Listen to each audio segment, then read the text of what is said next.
Welcome to Crazy, right? A podcast Be your own person. for those affected by Crazy, right? mental health, I wanted to just try it. Crazy, It's something that I've struggled with for a while. featuring live improvised music Now I finally got my head right again. by your host, am I right? Crazy, It feels good to talk about it. right? Crazy, right? Dave Asher. My guest today is Thomas Schuberth. He is a Chicago-based podcaster who lives with Asperger's, depression, and anxiety. Tommy, thanks for joining me here today in my studio. I'm going to step over here to my piano.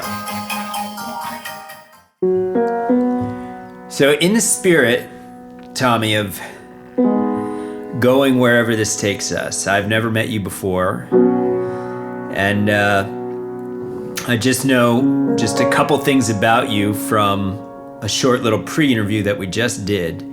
I want to start with kind of a little bit of an open-ended question here. And you interpret it however you wish. Would you tell me, what is one of your favorite things about yourself? I'm inquisitive, so I guess I like to get to the root of things and how they work. And I can certainly relate to that, playing over here on the keys, thinking about how all this works. What is an example of something that you have gotten to the root of, how it works? I really like math and physics. I like the objective way in which they work. There are clear rules and boundaries, and everything adds up, I guess, mathematically. Do you find that that is in potential contrast to the way life is, maybe in terms of human interaction, that those things don't always add up? Yeah, definitely. That's been a huge issue with me, because, I mean, part of the issue with being, or not the issue, but part of the struggle with being autistic is that the way that you think people work is the way that you work. And when people work in a different way from you, you can draw conclusions that aren't correct, and then you act based on how you think they think instead of how they actually think. Can you give me an example, Tommy, of an instance where you, as one might say, projected your own way of operating onto someone else and how that was met? I mean, it happens pretty much every day. I guess a prominent example is with my parents. They often, and it's kind of a two-way street where they expect me to act like they act to a degree, and because everyone does the same thing to a degree, but I think the way that people usually react is either confusion or offense, because I usually end up doing something or saying something that offends people in one way or another, even if I don't mean to, or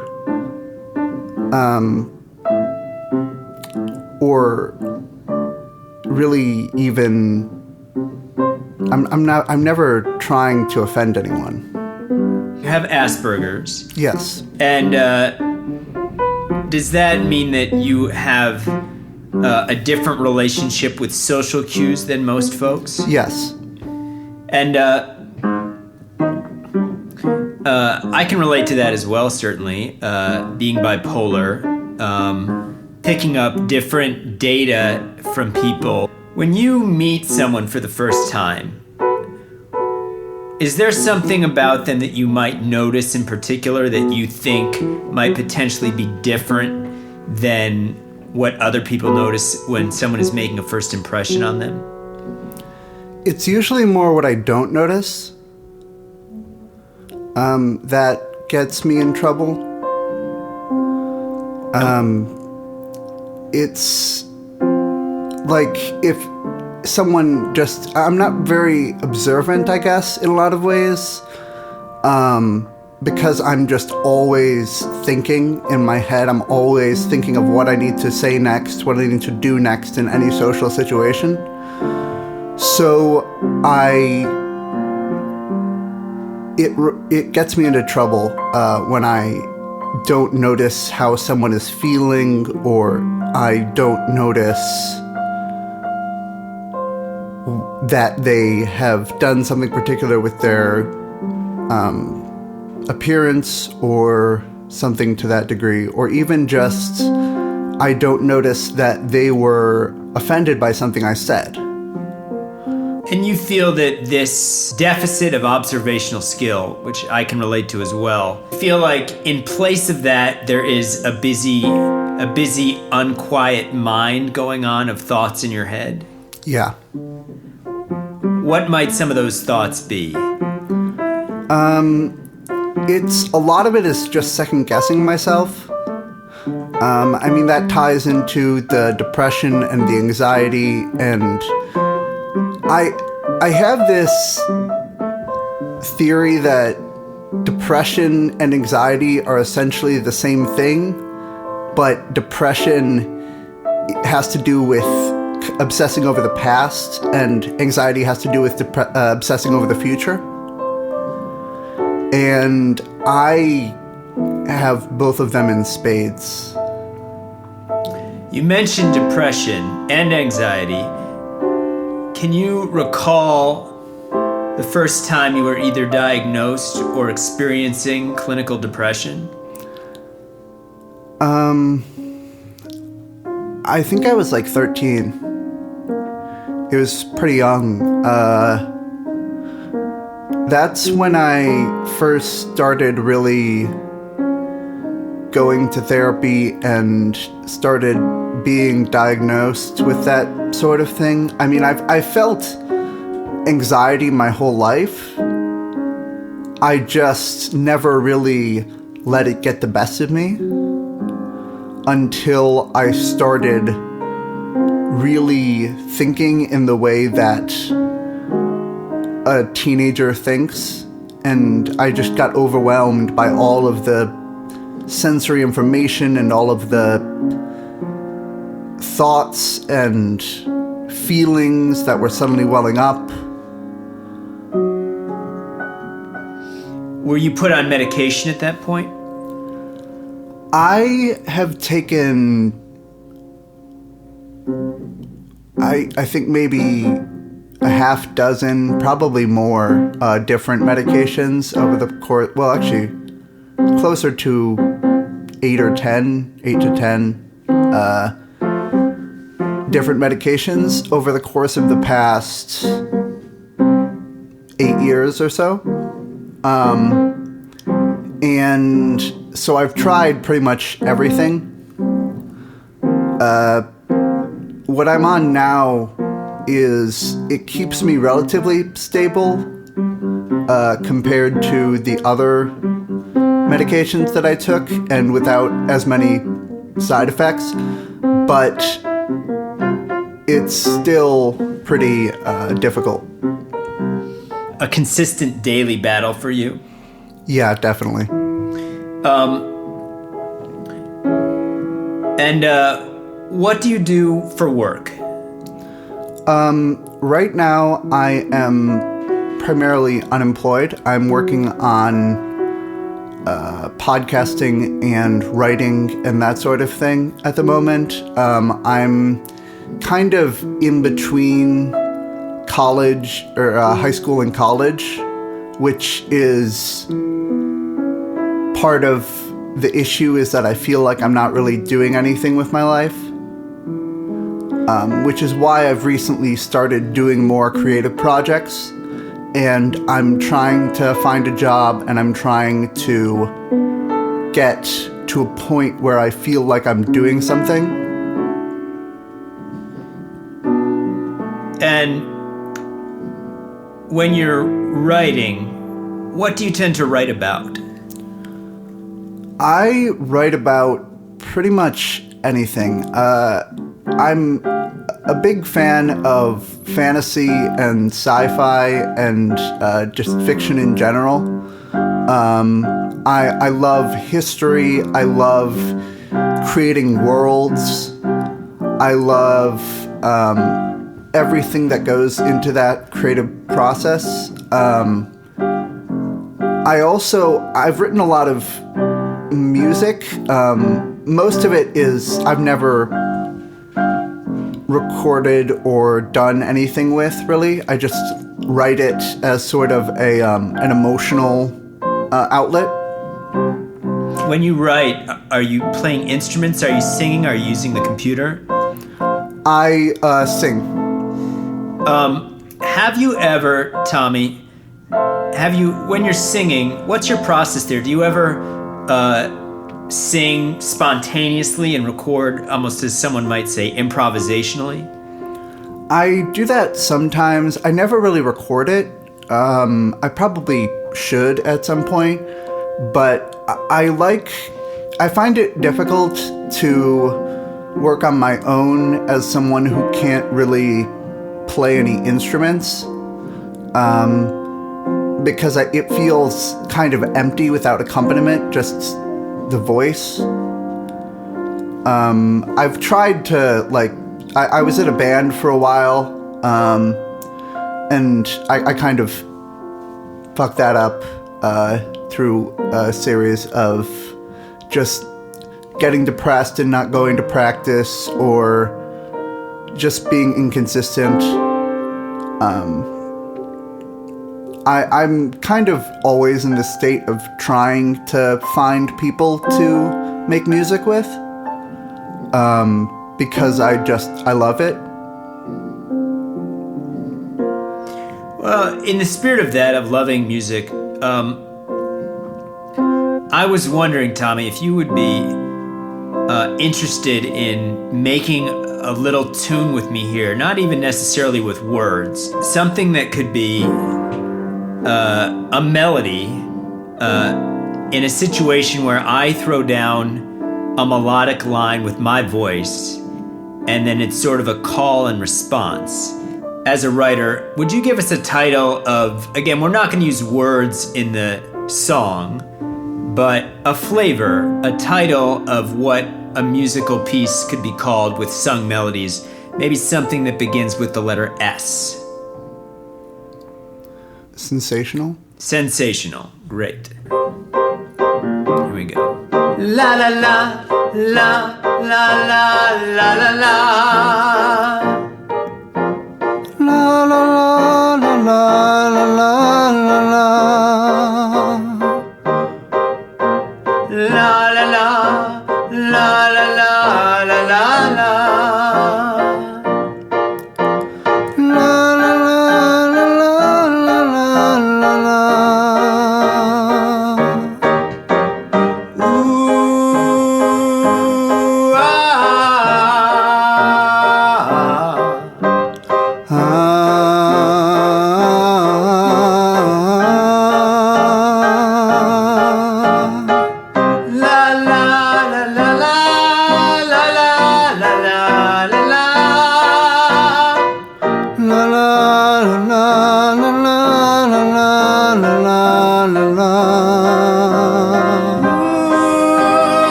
Great.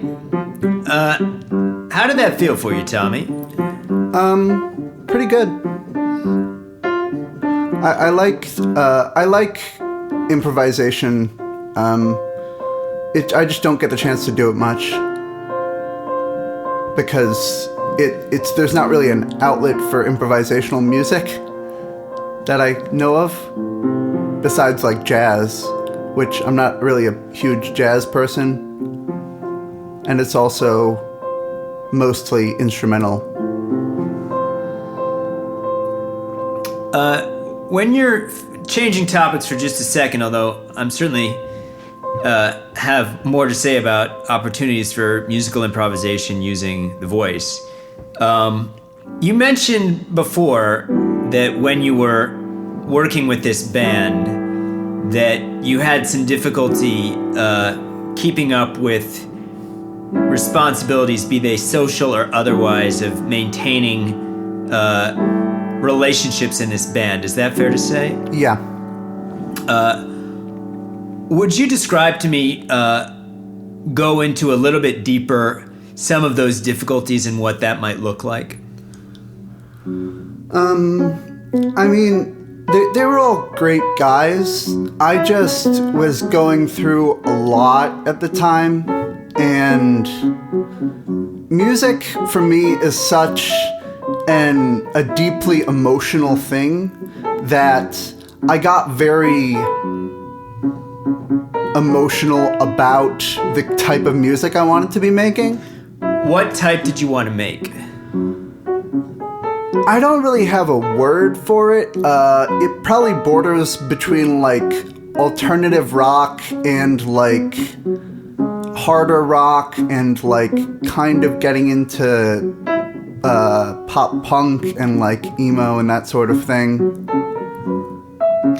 Do you recall your first experience with music, and could you connect some dots here about an arc that music might have taken in terms of your relationship with Asperger's and potentially depression, how music has played a role in either coping with that or expanding that?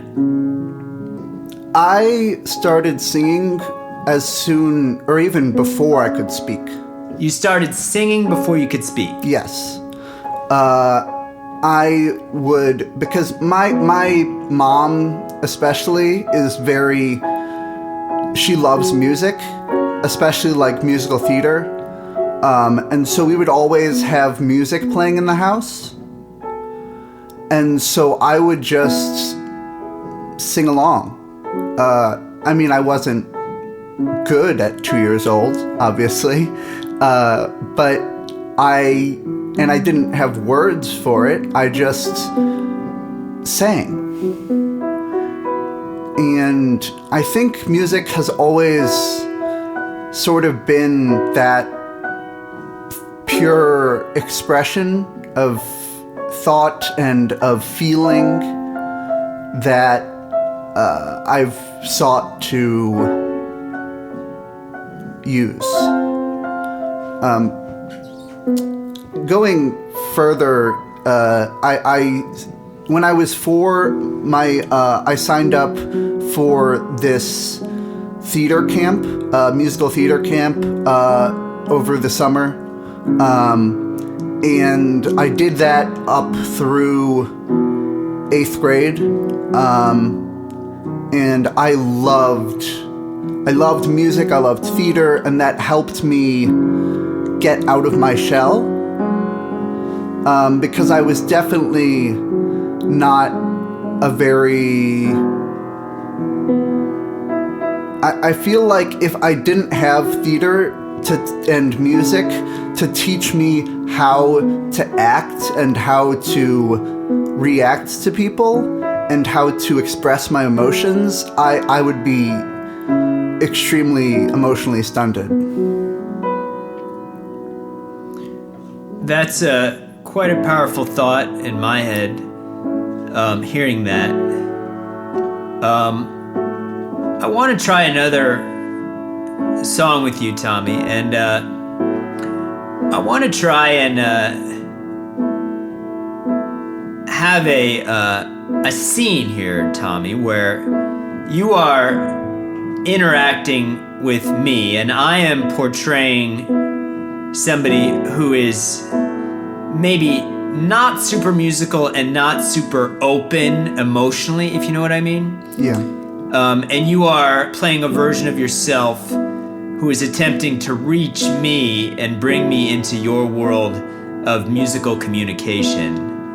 And let's say, for the sake of it, to give it a little bit of context, you're giving a concert, and I am not really into believing that you have a real voice here in this. And you're trying to ease my mind through communicating musically with me.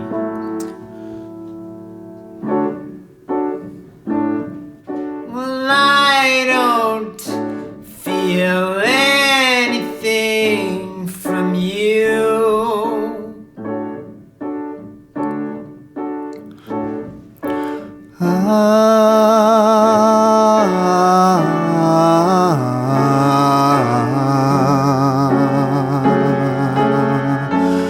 Music has the words I speak.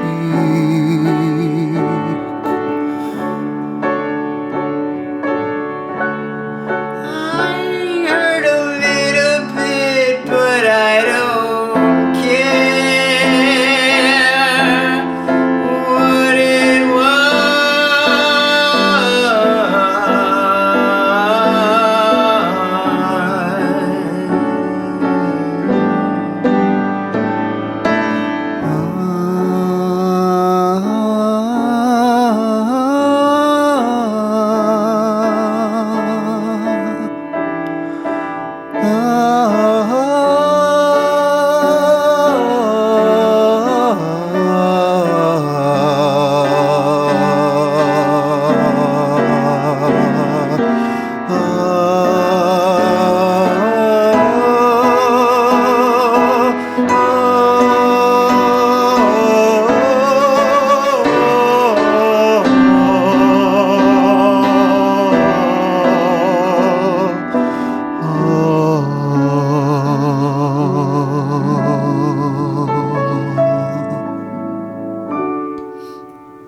Tommy, you've got a lovely voice. That was very moving.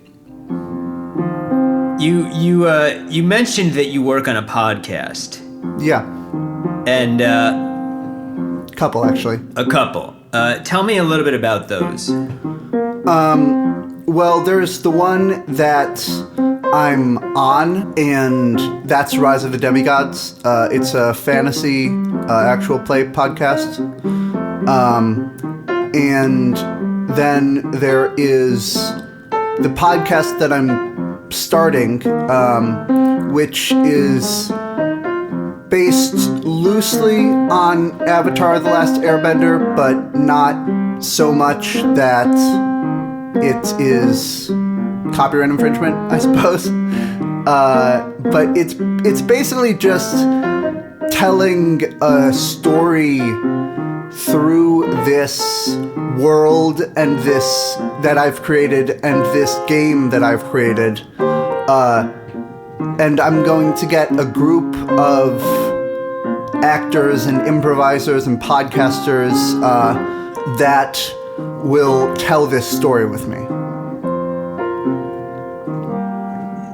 If you could do that exclusively and not have to get a grind job, that would be a goal of yours?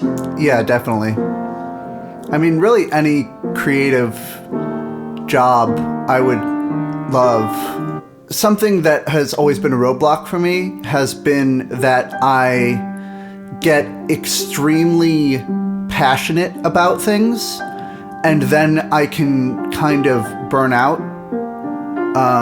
after getting too emotional and passionate about them, because no one can keep up that level of emotion and passion for that long.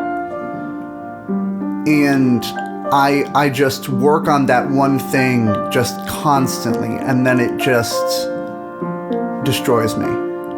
And I need to learn to have more of a balance.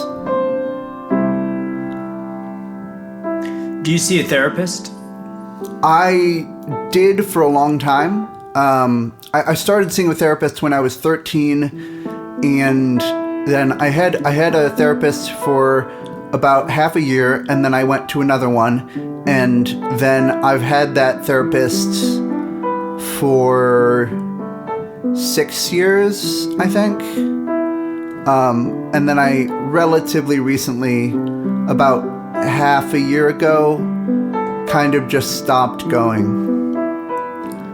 I think I just was tired of my life, because for a long time I hadn't really done anything. I mean, I dropped out of high school junior year after struggling through high school. It was really a difficult time for me, both just emotionally and socially, and I had a lot of close friendships that just fell apart, and I guess I felt like I was in a rut, and I didn't know how to escape that, and I still don't to a degree, which is why I decided to kind of move on from that period of my life by starting new creative projects, finding new friends,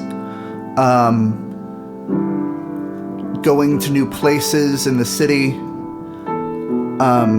just anything that could break the mold, I guess. Do you date? I have a long and unsuccessful history with dating. I've always I get very passionate about things, pretty much anything that I love, and the same applies to relationships. I just care too much, I guess, and it scares people away. And so I've never really been in what most people would call like a long-term relationship. My longest relationship was like 2 weeks.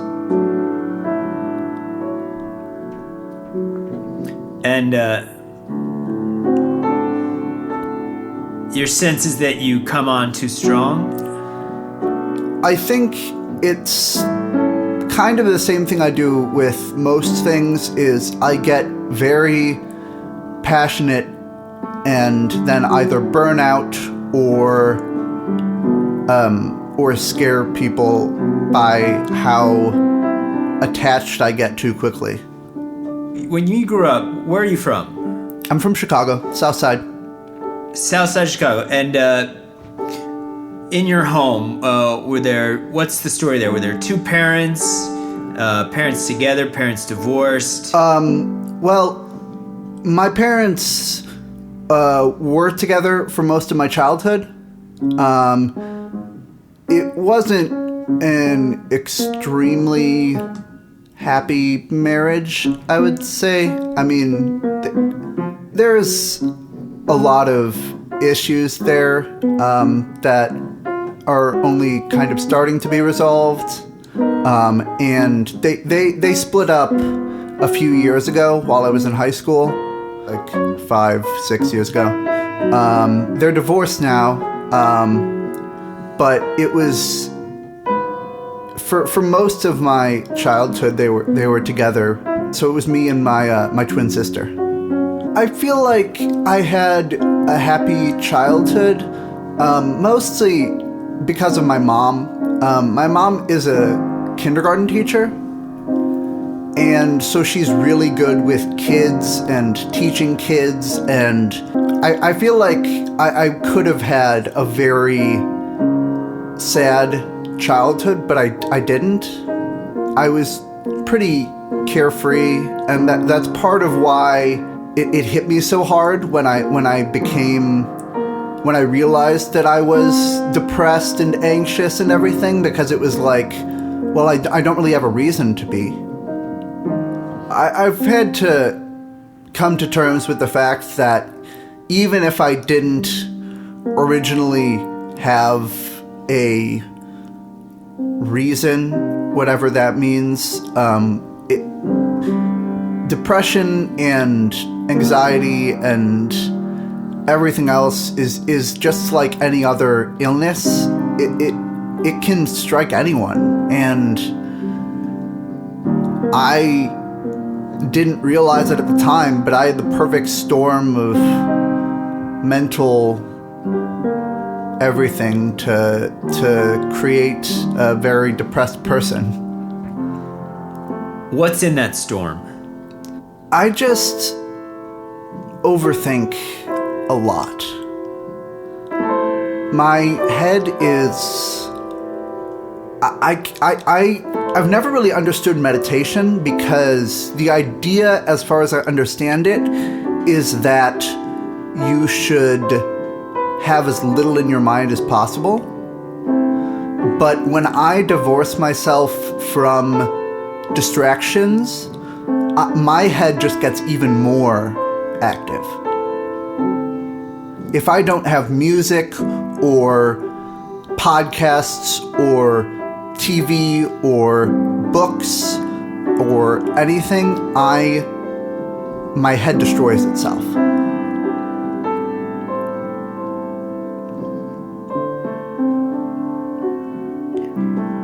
Can you relate to me a visual, if you could imagine, and put yourself stretching out the next 6 months of your life in a story that you would like to see for yourself? How would that go? I want to start my podcast project. I want to maybe start a band. I feel like if I can surround myself with positive people, whether that be through relationships or friendships or work, people I'm working with, maybe I can get sort of out of that rut. But I'm also kind of starting to realize that it's not necessarily a rut as much as it is a mindset, I guess. Is there a sense that it's a self-fulfilling prophecy there? Yeah. I mean, it's sort of telling that you just asked me what I want to do, and I still said that I probably won't be able to do it to a degree. Just for the record, that's interesting, because that's not entirely what I heard. I heard sort of a self-awareness, potentially, that there is a path for you, and that it involves building and maintaining social relationships. Yeah. And I know you feel, and you've said that you struggle with building those.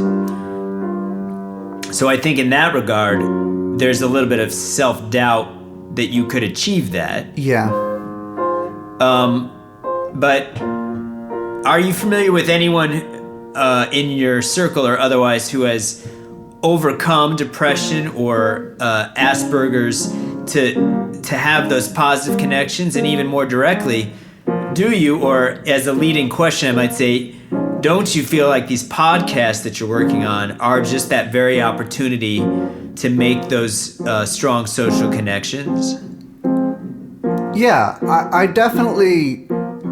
I mean, the creative projects that I've been working on and am going to be working on are definitely a sort of ray of light in my life. I feel like if I can really get this going and get a career of this going, I could definitely begin to get out there more and just find a place for myself in this society that we live in. Well, Tommy, I hope that you find that place and that you enjoy the ride getting there. Thank you. Thank you so much for joining me today. Thanks for having me.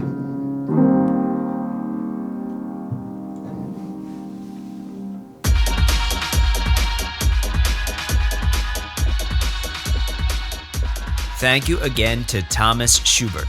You can follow Thomas at Glass Half Dead on Twitter, and his podcast will eventually be up and posted on 4 Elements Pod on Twitter.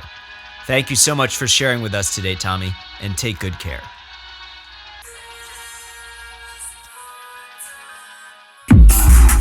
That wraps up this episode of Crazy Right with Dave Asher. Thank you so much for listening. If you enjoyed this episode, please consider writing a review or rating this podcast. And of course, we would love it if you subscribe. I'm Dave Asher, and I'm glad to be here.